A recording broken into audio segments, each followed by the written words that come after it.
Assalamualaikum warahmatullahi wabarakatuh. Kembali lagi bersama saya Mary Aditaningrum Ramdhani Susanto, mahasiswa dari Universitas PGRI Yogyakarta, Prodi Pendidikan Magister Pendidikan Dasar, dengan nomor pokok mahasiswa 2425524008. Pada kesempatan kali ini saya akan memaparkan tugas 3 dari mata kuliah pengembangan kurikulum tentang analisis prinsip pengembangan kurikulum. Selamat menyaksikan. Pada kesempatan kali ini kita akan membahas bersama tentang prinsip pengembangan kurikulum. Tapi sebelumnya kita semua tahu bahwa kurikulum itu merupakan seperangkat atau suatu sistem rencana atau pengaturan mengenai bahan pembelajaran yang dapat dipedomani dalam aktivitas belajar mengajar. Intinya kurikulum itu adalah rencana pembelajaran. Nah, oleh karena itu semua pihak yang terlibat dalam sebuah pendidikan itu harus memahami dengan benar tentang peran, fungsi, dan juga prinsip dari pengembangan kurikulum. Nah, pada kesempatan kali ini, pada video kali ini akan membahas tentang prinsip pengembangan kurikulum. Nah, kita tahu bahwa prinsip pengembangan kurikulum itu diantaranya adalah relevansi atau keterkaitan, kemudian fleksibilitas atau berasal dari kata fleksibel, artinya dia mampu untuk mengikuti perkembangan zaman seperti itu, kemudian kontinuitas atau bisa berlanjut, kemudian efektivitas dan efisiensi. Di sini berarti bagaimana suatu kurikulum itu dapat mencapai suatu tujuan dalam waktu yang sudah ditentukan dengan tepat, dengan sesuai seperti itu, kemudian praktis yang terakhir. Nah, dalam video kali ini kita akan membahas tentang kurikulum merdeka terkait dengan prinsip pengembangan kurikulum. Baiklah, sekarang kita akan mulai untuk menganalisis karakteristik dari kurikulum merdeka di sekolah dasar berdasarkan prinsip pengembangan kurikulum yang sudah dijelaskan sebelumnya. Keterkaitan kurikulum merdeka dengan prinsip pengembangan kurikulum yang pertama di sini adalah prinsip relevansi, di mana kita tahu bahwa prinsip relevansi ini mengandung arti bahwa sebuah kurikulum itu haruslah relevan dengan perkembangan zaman dan juga perkembangan ilmu pengetahuan dan teknologi, sehingga nanti diharapkan para siswa ini mempelajari iptek itu dengan benar-benar terbaru dan memungkinkan mereka itu memiliki wawasan yang luas dan pemikiran yang sejalan dengan perkembangan zaman. Nah, di sini kurikulum merdeka di sekolah dasar sudah sesuai atau sudah memenuhi dan menerapkan prinsip relevansi ini. Hal ini dapat dilihat dari pembelajaran yang dirancang pada kurikulum merdeka ini sesuai dengan konteks, lingkungan, dan budaya peserta didik, serta melibatkan orang tua dan komunitas itu sebagai mitra. Pembelajaran pada kurikulum merdeka itu sangat mengutamakan kodrat yang dimiliki oleh anak, yaitu kodrat alam dan kodrat zaman. Jadi dalam pembelajaran pada kurikulum merdeka ini menurut saya sudah sesuai dengan prinsip relevansi, karena di dalamnya kita sudah mengembangkan iptek sesuai dengan yang benar-benar terbaru, kemudian memfasilitasi perkembangan anak sesuai kodratnya, kita memfasilitasi kebutuhan anak sesuai minat bakatnya seperti itu, sehingga harapannya mereka itu dapat berkembang dengan baik sesuai apa yang mereka miliki untuk bisa mengikuti perkembangan zaman seperti itu. Jadi keterkaitan antara kurikulum merdeka dengan prinsip relevansi ini sudah ada dan sudah diterapkan dalam kurikulum merdeka seperti itu. Untuk selanjutnya yaitu prinsip fleksibilitas. Nah, di sini prinsip fleksibilitas itu kita ketahui bahwa fleksibilitas itu berarti dia itu fleksibel atau dinamis, dia mampu mengikuti perkembangan zaman, tidak kaku, dia mudah menerima apapun, mudah menyesuaikan dengan apapun seperti itu ya. Jadi di sekolah dasar saat ini kurikulum merdeka itu sudah menerapkan prinsip fleksibilitas sebagai dalam pengembangan kurikulum juga. Nah, hal ini dapat dilihat dari kurikulum ini menawarkan fleksibilitas dalam pencapaian pembelajaran per fase dan jam pelajaran. Nah, jadi hal ini mendorong pembelajaran yang menyenangkan dan relevan sesuai dengan kebutuhan dan kondisi satuan pendidikan. Kurikulum Merdeka juga memberikan dukungan bagi pendidik melalui perangkat ajar dan materi pelatihan guna mengembangkan kurikulum satuan pendidikan serta melaksanakan pembelajaran yang berkualitas. Hal ini dapat kita lihat bahwa dalam kurikulum Merdeka ini kita ditawarkan pencapaian pembelajaran per fase. Jadi setiap jenjang itu memiliki kesempatan untuk memilih capaian-capaian pembelajaran mana yang akan diselesaikan pada jenjangnya, dan kita memiliki tidak hanya 1 tahun pembelajaran tapi 1 fase. Dalam 1 fase itu terdapat 2 tahun ajaran. Jadi misalnya fase A itu akan diselesaikan di kelas 1 dan kelas 2 seperti itu. Kemudian untuk jam pelajaran juga sangat fleksibel. Kita bisa menentukan dengan daerah kita masing-masing.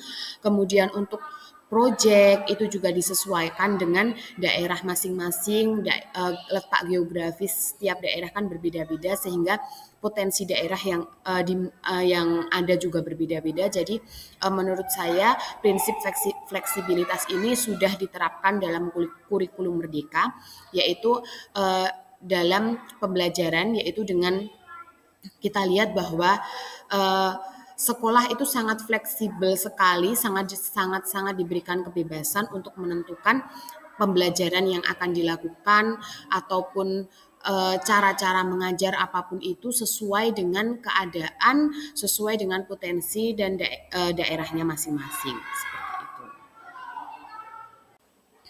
Prinsip yang ketiga di sini adalah prinsip kontinuitas, di mana kita tahu bahwa perkembangan dan proses belajar anak itu berlangsung secara berkesinambungan, tidak terputus-putus. Artinya bagian-bagian aspek materi, bahan kajian itu disusun secara berurutan, tidak terlepas, melainkan satu sama lain itu memiliki hubungan fungsional yang bermakna sesuai dengan jenjang pendidikan, struktur, dan juga tingkat perkembangan siswa. Nah, kurikulum Merdeka di sekolah dasar saat ini sudah sesuai dengan dan menerapkan prinsip kontinuitas tersebut. Hal ini dapat kita lihat dari adanya fase dalam setiap jenjang sekolah. Di mana kalau sekolah dasar itu kita mengenal adanya 3 fase, yaitu fase A untuk kelas 1 dan 2, fase B untuk kelas 3 dan 4, dan fase C untuk kelas 5 dan 6. Ini menunjukkan sebuah keberlanjutan di mana dalam setiap fase apabila capaian pembelajaran itu tidak dapat terselesaikan pada kelas 1, maka dia dapat dilanjutkan di kelas 2 selama masih berada dalam satu fase. Begitu juga ketika kelas 3 dapat dilanjutkan di kelas 4, kelas 5 dapat dilanjutkan di kelas 6, seperti itu. Jadi adanya keberlanjutan, tidak terputus-putus. Fase A akan dilanjutkan di fase B dilanjutkan fase C dilanjutkan ke fase D, dan seterusnya. Dan dalam satu fase terdapat 2 jenjang yang juga memiliki keberlanjutan. Seperti itu. Jadi menurut saya kurikulum Merdeka sudah sesuai dengan prinsip kontinuitas. Selanjutnya di sini adalah prinsip efektivitas. Keterkaitan antara kurikulum Merdeka dengan prinsip pengembangan kurikulum, yaitu prinsip efektivitas. Efektivitas dalam suatu kegiatan itu berkenaan dengan sejauh mana apa yang direncanakan itu dapat terlaksana. Dalam bidang pendidikan, efektivitas ini dapat dilihat dari segi efektivitas guru mengajar dan subjek didik belajar. Sementara dalam rangka pengelolaan kurikulum dan pengembangannya, usaha untuk meningkatkan efektivitas kegiatan belajar, subjek didik itu dilakukan dengan memilih jenis-jenis metode dan alat yang dipandang paling ampuh dalam mencapai tujuan yang diinginkan. Prinsip efektivitas itu merupakan pemenuhan akan kebutuhan siswa sehingga mampu mengembangkan kapabilitas intelektualnya untuk menjadi warga negara yang bertanggung jawab dan mampu berkontribusi pada daya saing bangsa. Pembelajaran dalam kurikulum Merdeka ini dibuat dengan mempertimbangkan tahap perkembangan dan tingkat pencapaian siswa. Hal ini disesuaikan dengan kebutuhan belajar serta mencerminkan karakteristik dan perkembangan peserta didik yang beragam sehingga pembelajaran itu menjadi bermakna dan menyenangkan. Pembelajaran dalam kurikulum Merdeka juga dirancang dan dilaksanakan untuk membangun siswa itu untuk menjadi pembelajar sepanjang hayat. Proses pembelajaran itu juga yang diciptakan dalam kurikulum Merdeka itu mendukung perkembangan kompetensi dan karakter peserta didik secara holistik.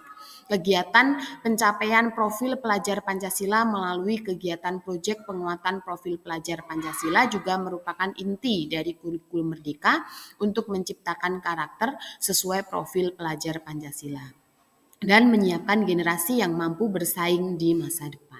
Jadi, untuk prinsip efektivitas dan prinsip efisiensi ini dalam kurikulum Merdeka juga sudah sesuai dan juga sudah diterapkan. Hal ini kita lihat dari adanya profil pelajar Pancasila, bagaimana proyek penguatan profil pelajar Pancasila untuk membantu siswa mencapai karakter profil pelajar Pancasila, sehingga tujuan dari kurikulum Merdeka ini dapat tercapai seperti itu. Yang terakhir di sini adalah prinsip praktis. Prinsip praktis yaitu mengusahakan agar dalam pengembangan kurikulum itu dapat mendayagunakan waktu, biaya, dan sumber-sumber lainnya yang ada itu secara optimal, cermat, dan tepat sehingga hasilnya itu bisa memadai. Prinsip ini tentunya sudah ada dan diterapkan dalam kurikulum Merdeka juga. Hal ini dapat dilihat dari penyusunan KOSP atau kurikulum operasional satuan pendidikan yang disusun dengan melibatkan berbagai pihak-pihak atau stakeholder terkait yang berkaitan langsung dengan pendidikan di sekolah tersebut. Kemudian kegiatan-kegiatan sekolah yang dibuat dengan melibatkan wali murid. Jadi saat ini di kurikulum Merdeka ini sekolah-sekolah itu selalu mengadakan kegiatan-kegiatan yang itu bersinggungan dan itu melibatkan langsung wali murid seperti itu atau pihak-pihak terkait. Kemudian penyusunan program-program sekolah dengan memanfaatkan aset yang dimiliki sekolah dan kolaborasi dengan berbagai pihak. Jadi dalam kurikulum Merdeka ini kita atau satuan pendidikan itu dituntut untuk dapat menciptakan suatu program-program sekolah dengan memanfaatkan aset yang ada dan juga melibatkan berbagai pihak atau stakeholder terkait seperti wali murid, kemudian lingkungan sekitar, komite untuk bekerja sama agar untuk memajukan sekolah dan mencapai tujuan dari kurikulum Merdeka ini. Kemudian kegiatan-kegiatan yang dilakukan ini tadi itu mencerminkan prinsip praktis dari penerapan kurikulum Merdeka. Seperti itu. Kemudian selanjutnya di sini adalah kesimpulan dari tugas 3 yang sudah saya paparkan tadi, bahwa menurut saya kurikulum Merdeka itu sudah sesuai dengan prinsip-prinsip pengembangan kurikulum, yaitu prinsip relevansi, prinsip fleksibilitas, prinsip kontinuitas, prinsip efektivitas dan efisiensi, dan juga prinsip praktis. Mungkin itu saja yang dapat saya sampaikan, kurang dan lebihnya saya mohon maaf yang sebesar-besarnya. Billahi taufik wal hidayah. Wassalamualaikum warahmatullahi wabarakatuh. Terima kasih.